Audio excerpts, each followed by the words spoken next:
পশ্চিম মেদিনীপুরের খড়ার পুরসভায় যেখানে অভিযোগ সামনে আসছে একেবারে তৃণমূল কাউন্সিলরের দাদাগিরি। স্ত্রীকে নিয়ে খড়ার পুরসভায় ঢুকে হুজ্জুতি করেন তৃণমূল কাউন্সিলর। একেবারে সেই ছবি রেখেছি আপনাদের সামনে।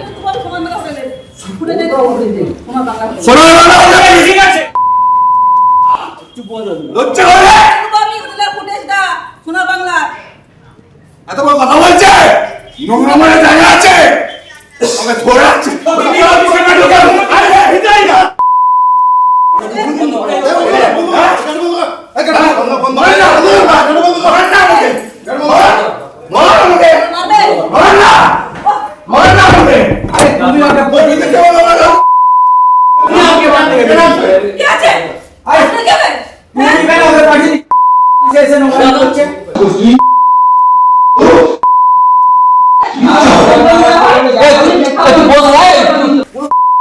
দিবে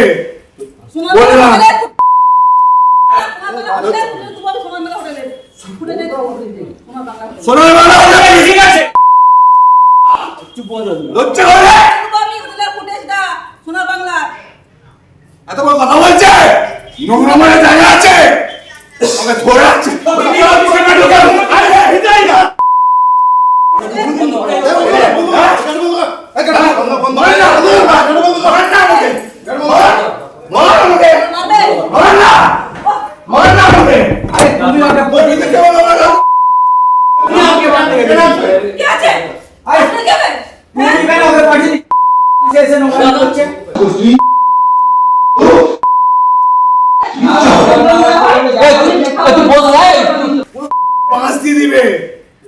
পশ্চিম মেদিনীপুরের খড়ার পুরসভা তৃণমূল কাউন্সিলরের দাদাগিরি সেই ছবি আপনাদের সামনে তুলে ধরছি, যেখানে স্ত্রীকে নিয়ে খড়ার পুরসভায় ঢুকে হুজ্জুতি তৃণমূল কাউন্সিলরের। মত্ত অবস্থায় পুরসভায় ঢুকে দাদাগিরির অভিযোগ। এত বড় কথা বলছে, নোংরা মনে জায়গা আছে, আমাকে ধরে রাখছে।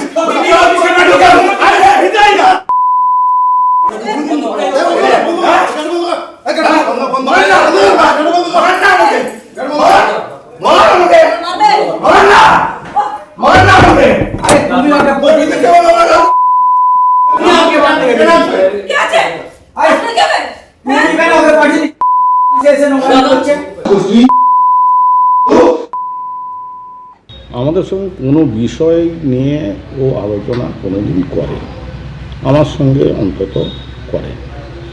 তারপরে আমাদের পার্টি আছে, পার্টির সঙ্গে আলোচনা করতে পারে, তার কি প্রবলেম?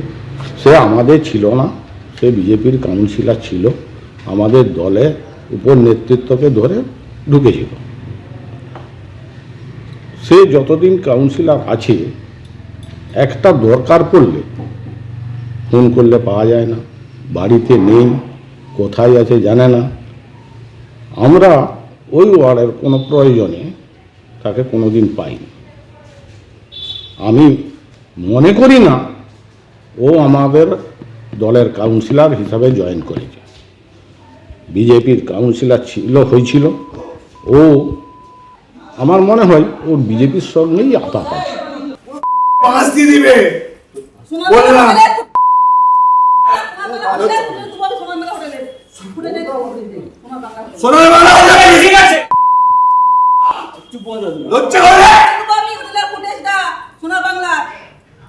এত বড় কথা বলছে, নোংরা মনে জায়গা আছে, আমাকে ধরে রাখছে। আজকে ধরুন 6-7 মাস কোনো বোর্ড মিটিং নেই। সব দিকে যেটা মানে ভাবলে অবাক হয়ে যাবে, আজকে প্রায় 2022 থেকে আজকে 2026 সাল চলছে, 10টা বোর্ড মিটিং হয়নি। যেখানে পৌর আইনের রুল অ্যান্ড রেগুলেশন আছে প্রতি মাসে একটা করে বোর্ড মিটিং করতে হবে। তাহলে আমি যেখানে আমার মানুষের অধিকার নিয়ে যাচ্ছি কথা বলতে, সেখানে চেয়ারম্যান সাহেব কোনো রকম পাত্তা দিচ্ছে না। সেখানে একজনকেই তিনি প্রেফার করছেন, ওই ইঞ্জিনিয়ার সাহেব। Total corruption. এবং সবদিকে বিষয়ে আমার উপর চড়া হয়েছিল এই একটাই কারণ, এই পৌরসভার বেশ কিছু দুর্নীতি আছে, যে দুর্নীতিগুলো আমি জানতে পেরে যাই, যেগুলো সাধারণ মানুষকে এতদিন বোকা বানিয়ে চলা হচ্ছিল। সেই ডকুমেন্টগুলো আমার কাছে আছে, সেই ডকুমেন্ট পেয়ে যাওয়ার জন্য আমার উপর চড়া হয়েছে, চড়া হয়ে কালকে আমার উপর মারধরও করেছে। পরের খবরে আসবো। পশ্চিমবঙ্গে বিধানসভা নির্বাচনের আগে রবীন্দ্রনাথ ঠাকুর বনাম বঙ্কিমচন্দ্র চট্টোপাধ্যায় এইরকম একটা বিতর্ককে উস্কে দেওয়ার চেষ্টা করা হচ্ছে। এই প্রশ্ন উঠছে তার কারণ রাজ্যের শিক্ষামন্ত্রী ব্রাত্য বসু তিনি আজকে সাংবাদিক বৈঠক করেন এবং তিনি অভিযোগ করছেন যে রবীন্দ্রনাথ ঠাকুরকে আরএসএস বা হিন্দু সাম্প্রদায়িক সংগঠনগুলি কোনোদিনই পছন্দ করেননি। এরা রবীন্দ্রনাথ ঠাকুরের মুক্তমনা দৃষ্টিভঙ্গির কারণে তাকে দীর্ঘদিন ধরে ছোট করতে চেয়েছিলেন।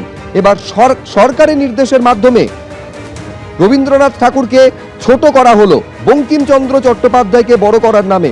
বন্দে মাতরম বিতর্কে এই অভিযোগ করেছেন রাজ্যের শিক্ষামন্ত্রী।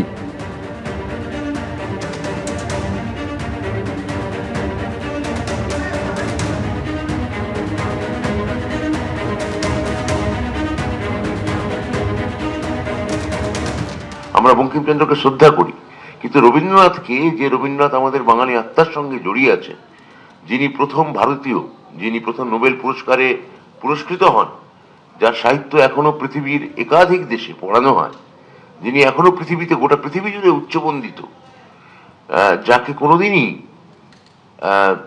আরএসএস থেকে শুরু করে হিন্দু যে সাম্প্রদায়িক সংগঠনগুলি কখনোই রবীন্দ্রনাথকে পছন্দ করেননি, তার এই মুক্তমনা দৃষ্টিভঙ্গির কারণে রবীন্দ্রনাথকে তারা দীর্ঘদিন ধরে ছোট করতে চাইছিলেন। আজকে এই সরকারি অর্ডারের মধ্যে দিয়ে তারা বঙ্কিমকে বড় করার নামে আসলে রবীন্দ্রনাথকে ছোট করলেন। যখন শিক্ষামন্ত্রী এই অভিযোগ করছেন যে সরকারি নির্দেশিকা বন্দে মাতরমের 6টি স্তবক পড়া নিয়ে দেওয়া হয়েছে, তার মধ্যে রবীন্দ্রনাথ ঠাকুরকে ছোট করার অভিসন্ধি রয়েছে কেন্দ্রের, পাল্টা বিজেপির তরফে কি বলা হচ্ছে, সজল ঘোষ কি বলছেন একবার দেখুন।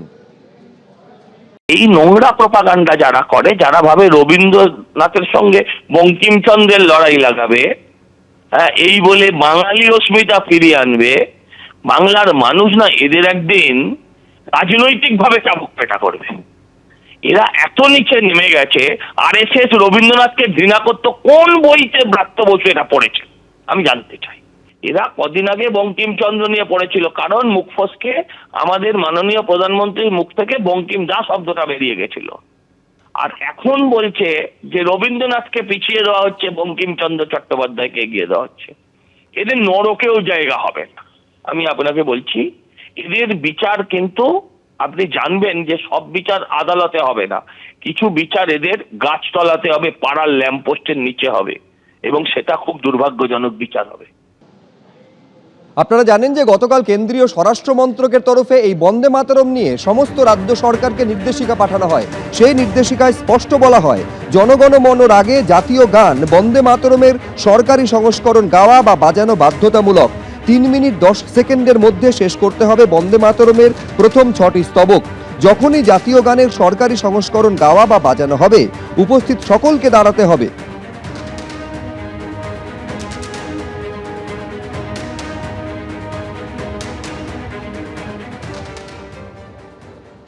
এবিপি আনন্দ, এগিয়ে থাকে, এগিয়ে রাখে।